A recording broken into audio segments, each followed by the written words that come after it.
Welcome to the AI for Good Global Summit here in Geneva. I'm now delighted to be joined by Kemisola Bolarinwa, hope I got that right, CEO and founder of NextWear technology out of Nigeria. Maybe for our audience, tell us a bit about NextWear. Okay, NextWear is the first wearable company, a startup in Nigeria, and we embed programmable electronics and sensors on clothing to solve majorly health issues. So that's what we do. One thing which is really important at the summit, as I'm sure you've been seeing, is that there's a lot of cross-party support and talks between stakeholders in the public and the private sector, looking at how AI can be used for good. I guess that's something that really interests you. Yeah. And that is why I found this program so interesting, of bringing all the stakeholders together from public and private sector to deliberate on how to make it for good. That's the word, AI for good. And which I would say that is, to me, it's going to lie on the policies and the regulatory. We need to put policy and regulation in place. You know, I'm talking now as an entrepreneur. Every entrepreneur that works in AI wants to make money from it. So they don't care about it's going to go the risk. We don't care about that. Yeah. We care about the revenue I'm going to make from it first before you think about the risk. So how can we mitigate that? How can we be sure that, okay, the solution that you're bringing into the market is going to be for good? So I think the policymakers, the regulators have to be there to put regulations in place like what's happening now. And the major thing is for this deliberation that we have here to be impacted, to be implemented. So by this, we have something to guide the use of AI. So it's all about governance, getting it right. You're right. How can we ensure responsible AI deployment and respecting human values? That's something which is obviously very important for you, what you're working in. Yeah, like I said earlier, it's still have to fall back to the regulations.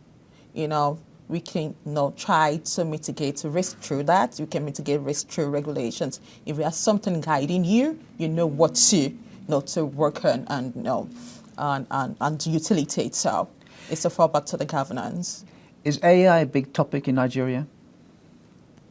Yeah, it is. Recently, we have a workshop, a national workshop that brought Nigerians from diaspora, Nigeria in AI, to come back home and see how we can build the country, how we can build AI for our own personal use. So it's like a top priority of the present government. I mean, some countries embrace it, the populations, others are worried about it. What's the feeling where you are? Well, we embraced it because it's actually so helpful for everybody, business owners, students, everybody, will be using it. And it's like a trend in Nigeria. In fact, some content creator now take it as a trend, the fun part, AI, acting like a robot and all of that. So it's something that it's really adopted. We embrace it in Nigeria, AI. And I guess what's important is there has to be equitable access to that technology. Yeah. And I guess you're trying to push that. Well, we still need to do more of awareness because we're just hearing hey everywhere, hey. Some doesn't even know what it is. Some can even not, differentiate from ML, just everything AI.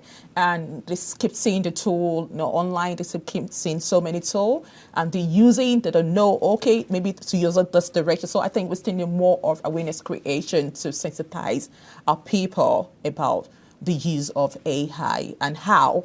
Because I also believe in us creating our own, collecting our own personal data to feed our AI. I don't know if you get what I'm trying to say. So we still need to do more sensitization towards that so that we can bring in more young people into the field. I would have thought that wouldn't be a problem in Nigeria. It's got a young population. No, that's not a problem. We're tech-savvy people. And I can tell we are the unicorn when it comes to tech in Africa. So it's not a problem, the adoption, bringing in young people. What's the most promising changes you see out there? Okay, I think the first one is the natural language processing, which everybody's using right now. As a business owner, as a CEO, you can have like 5 roles. You can have like 5 rows encompassing what you're doing with the tool that is out there, including the AI, generating AI for photos and with the view, and also the field where I'm working, health, tech, AI now, we now use AI majorly in diagnosis section, saving lives, talking about, for instance, MRI. Some doctors cannot interpret that scan. So with the use of AI, instantly it takes them like days, some doctors a day, 48 hours to interpret the result. So with AI, just slot the result, then it's pop up. So you're saving that patient. So I think it's a great tool in health sector at the same time. Fascinating. Thank you so much. It's a pleasure. Kemisola Bolarinwa, and with NextWear Technology in Nigeria. Thank you very much. And we'll have much more coming up here on the AI for Good Global Summit, so do stay tuned.